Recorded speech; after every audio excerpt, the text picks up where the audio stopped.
Well, hi, my name's Andy Tidy and welcome back to another edition of Canal Hunter. For this episode we've moved probably 2 miles as the crow flies and about 5 miles by canal to the east, and we've come to Lord's Hayes branch. Now, before I even start to explore the Lord's Hayes branch, there's going to be a certain amount of controversy just about the name. If you look on most maps, it describes itself as Lord Hayes branch, Lord Hay 'S. But according to the records, there is no Lord Hay involved in this canal.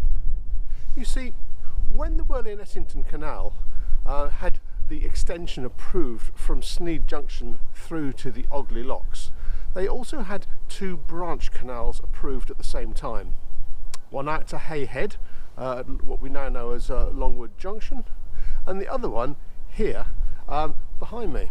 So we believe that the original destination of this canal was to an area of undergrowth or a hedge belonging to a Mr. Lord. Therefore it was always referred to as Lord's Hayes. There's nothing on the map to suggest there is a Hayes out there now, but there are plenty more around in the area if you care to look. So from here on, as far as I'm concerned, this is Lord's Hayes Canal. When it was actually finished, it was just 1.5 miles long. But this, for me, really is a should've, would've, could've kind of canal. Its story isn't so much in what was built, but what wasn't built. This could have been a really significant canal junction. This whole area seems to be very functional. Everything is just given a straightforward name. So as the canal left the junction behind me, it went through a coalfield known as the Fitzlee coalfield, or the Fitzlee colliery. And the Fitzlee colliery had 4 pitheads, which were unromantically entitled Plant Number 1, Plant Number 2, Plant Number 3 and Plant Number 4. And similarly, the bridges running across this canal are Fitzlee Number 1, Fitzlee Number 2, Fitzlee Number 3. And then finally, one they actually gave a name to at the far end, and we're going to go and look for those bridges. But the most dramatic extension plan came about in 1827. In 1827, the Wyrley and Essington Company decided they'd really like to make a connection through to the Staffs and Worcester Canal without having to be dependent on the Birmingham Canal Navigations and the stranglehold they held over the Wolverhampton locks. So their cunning plan was to extend the Lord's Hayes branch behind me from Fitzlee Number 2 and to strike off to the north, and that was going to make this canal a full 6 miles long. It was going to reach all the way down to Calf Heath, which is where the old Hatherton branch comes off today. And that didn't happen because in 1827 the Wyrley and Essington Canal was already fully stretched, having built the Ogley flight of locks. And the trade wasn't blossoming. They were trying to go into a merger with the Birmingham Canal, and I just don't think they had the money or the resources to make this extra connection.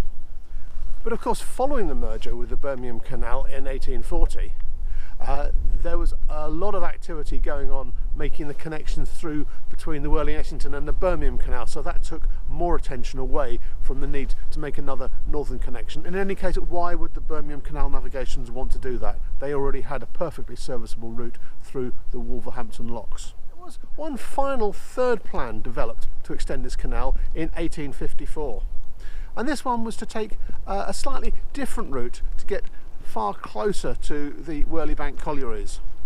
But in the end, the decision was taken to extend the Wyrley Bank branch, which is the extension that we looked at in our last episode. So anyhow, I'm sitting here on what is supposed to be a gloriously sunny morning, and it's raining like anything. So I think I'm going to stop there. I'm going to go up Lord's Hayes branch, see what we can find, and I'll fill you in on the rest of the story as we go. So let's get cracking. So this is the start of the Lord's Hayes branch. The first section through to Fitzlee Bridge Number 1 has all been filled in. Actually, it was filled in by British Waterways. It's one of their official dumping grounds for canal spoil for many years.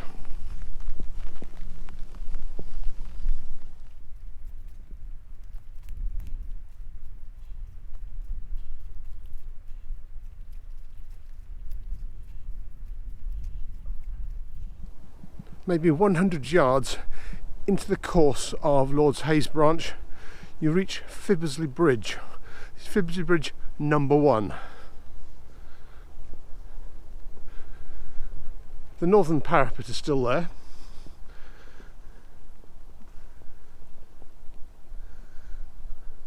And I do believe that since I last came here, it's possible to get around and have a look underneath. Let's get down and have a look.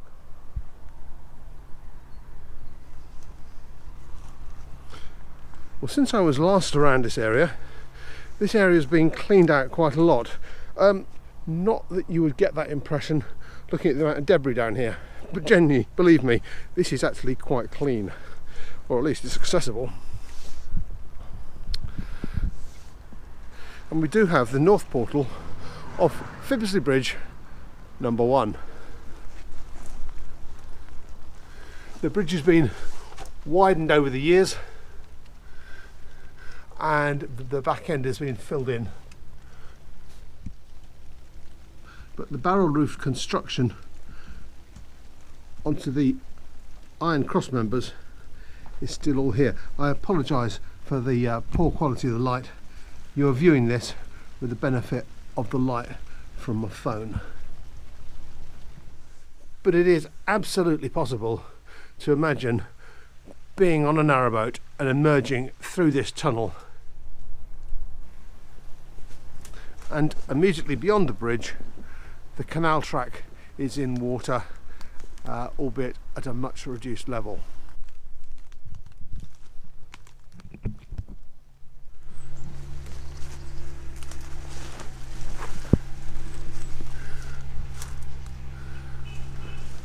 Well, I think that's it for now. What is normally a dry canal bed has suddenly become very wet. I think I'm going to have to take an escape out into the field next to me and jump along a bit. Now, I'm making a bit of a detour through the fields. I have to say this is a one-way trip. It's private land, there are no footpaths, so I'm doing this at my own risk. But right here, where we see a slight groove into the meadow, this was the old basin for the Fitzlee number 1 pit, and the pit head was in the trees over there. The last time I explored this canal, it was after a very dry autumn, and I remember walking up this section, just a mass of fallen leaves, but you could walk up the saucer shaped impression of the canal really easily. But to do that now I'd need waders, so I'm not going to try that. I guess I'm just going to keep following this canal around. I'll insert the old pictures that I took a few years ago, and I'll follow it around on the field boundary. What wasn't so apparent when I walked the line of the canal last time, because I was inside it, was the fact that actually I'm walking on quite a significant embankment. It's probably 10 feet high. Now I've decided to take a bit of a scramble up the embankment, and I came across this rabbit hole, and dug out of the rabbit hole there are chunks of Fitzlee coal. So my guess is that as they undermined this area, the canal went down, and they used the old slag and the slack that came out from the mine and wasn't fit for sale was used to build up the embankment. So let's go over the embankment and see if there's anything there.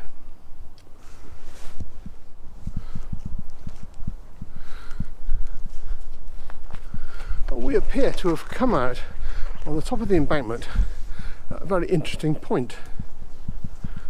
So he's stepping carefully over the top of all the barbed wire.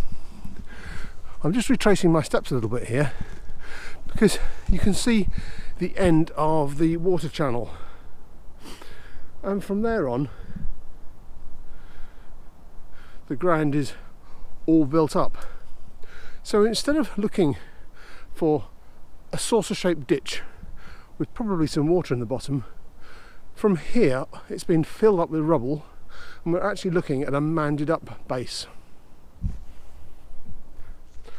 Now I don't know this for sure, But given the proximity to the Fitzlee number 3 plant just over the fields, and the fact that number 4 plant, which was maybe half a mile or so up near Newtown Bridge, and all traces of those pitheads have gone, it wouldn't surprise me if the rubble from the built remains of the old colliery pitheads in the area was trucked into the canal bed and they just simply used it as one long linear rubbish dump.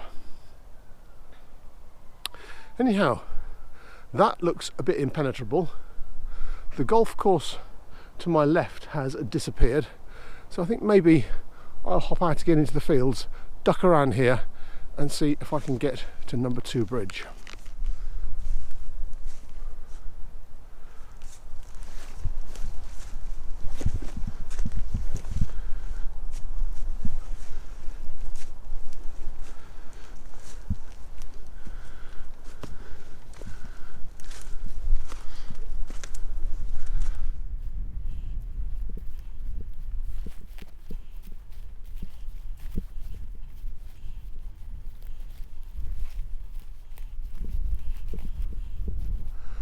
Well, we've kind of got to somewhere just beyond Fitzlee Bridge number 2. That was back that way.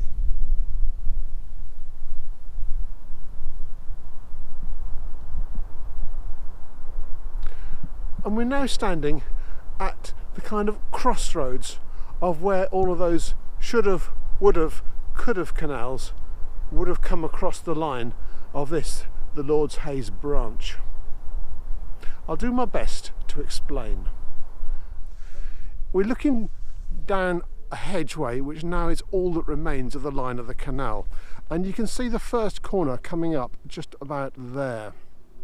It was at that point the original 1794 deviation occurs, and the canal would have continued off going initially straight and then bending around over towards the white houses you can see in the distance. Instead, the 1854 plan also looked to leave just there, but then it headed much more sharply to the north. And as you can see, this is all very barren area, and if you are trying to name a canal to run across here, it's very hard to find any distinguishing features on the landscape whatsoever. So I guess a hedge or a clump of trees is about the best you could hope for. And as for the 1827 route, that long one that they planned to run all the way through from the Wyrley and Essington out to Calf Heath, bypassing the BCN section in Wolverhampton, well, that would have crossed across just here. Let me just climb up this bank and I'll show you what I mean. The 1827 route would have come across the fields following the contour at the end of Bloxwich Golf Course over on the horizon there. It would have come through where we stand and then would follow the field boundary going straight out that way. This is all private land across here. As far as I can tell, there are actually no public footpaths crossing this section either. So if you choose to come and have a look around here, you do so at your own risk. And I think I would plead a nerdy interest in canal history, an appalling ability to read maps, and an open offer to escape from the nearest point possible. Oh, and like I'm doing down here, walk on the margins no matter how rough they are. Don't trample the farmers' fields.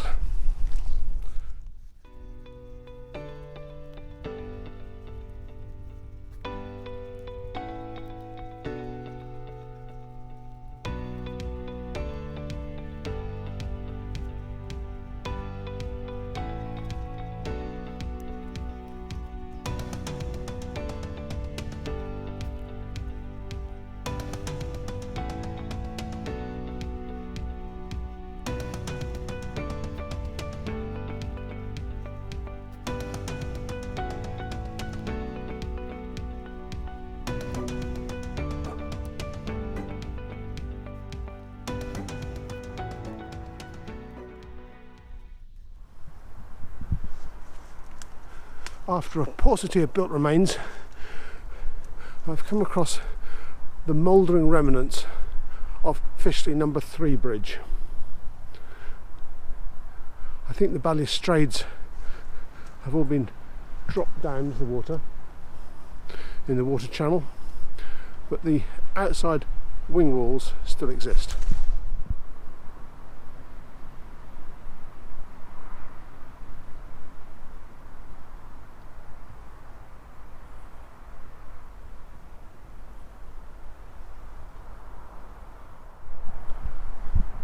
There's very little left in built remains, but here to one side of the channel there appears to be an emergency drain sluice. It's got stop plank grooves running down the side of it.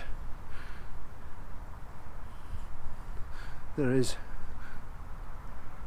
a sluice gate assembly at the bottom, and out here at the top there's the very distinctive remains of some BCN paddle gear. Now from here on, the channel is again piled high with debris.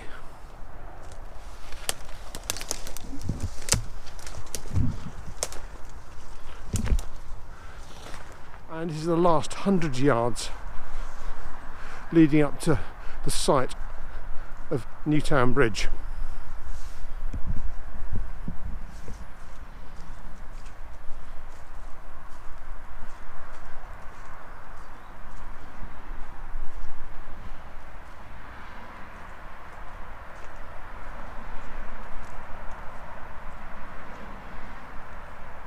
The good news is I seem to have managed to cross the private land without being accosted, although I did seem to come within 100 yards of a farmer letting off his shotgun, so I kept fairly low and fairly quiet in that section.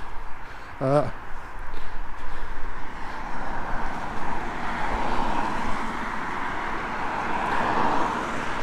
course, everything has been wiped away at Newtown Bridge. The road's been widened no end. But we're going to cross over into the park on the other side and have a look and see if we can find a terminus. So I've come into the park on the far side of the Newtown Road, and in it there's a lovely fishing lake. I think it's called the Isaac Walton Lake. It's Isaac something. If I get that wrong, comments below. Anyhow, if you turn around just to the roadside of the lake, there is one final hurrah for the Lord's Hayes Branch Canal. It came in underneath Newtown Road, and I know its course goes directly under the buildings of the old people's home ahead of me. But here in a little trough is a little final remnant of the branch canal, and because it's been raining so much, it's even got some water for me. Well, that brings us to the end of the Lord's Hayes Branch Canal, and I guess that's the end of this episode of Canal Hunter. It isn't quite the end of the canal, because frustratingly the final 200 yards with a 2-fingered terminus basin continued on underneath the old people's home, which is behind me. But they've all been built over, and they were built on the site of limestone works, which was the original purpose that the canal was built. But it's impossible to have a look at the Lord's Hayes Branch Canal without considering the kind of symbiotic relationship that went on with its next door neighbours. The Wyrley Bank branch, which was just merely a few hundred yards behind me, that's the Lodge Colliery, the Cannock Lodge Colliery, and the two were connected by a tramway. And of course the reason that this canal was never pushed further north into the Great Wyrley coalfield was because the other canal went in at a much better angle and on a much better level. And the other canal you have to consider is the Cannock Extension Canal. It's a canal that was built somewhat later, but again driving in to this new coalfield. You see, the next section to be explored fills me with a combination of anticipation and angst, because so much has been lost. The next phase we're going to explore will take us out from Pelsall Common, out on the Cannock Extension Canal, all the way to Hensford, through the Churchbridge locks, and then down the Hatherton Branch Canal and out onto the Staffs and Worcester. The problem is the section out beyond Norton Keynes has been open cast and utterly obliterated. When I did my original research in the area 10 years ago, I stopped at Norton Keynes because it's a bit like the edge of the map. Beyond here there'd be dragons, actually beyond here there'd be absolutely nothing because of open cast coal mining. Since that time I've been accumulating photos, and I think I've got a photo of nearly every single bridge running out on the Cannock Extension. So it's going to be a bit of a step in the dark, and I'm a bit nervous because it's not going to be the usual format of Canal Hunter. So I would invite you to click subscribe, and that way you'll get a notification each time a new Canal Hunter video comes out. And I would invite you to come out into the Cannock coalfield with me and to have a look at this remarkable and very indistinct canal. So anyhow, that's enough of the plugs for future episodes. I hope you've enjoyed this exploration of the 1.5 mile Lords Hayes Branch Canal. I'll see you soon. Happy hunting.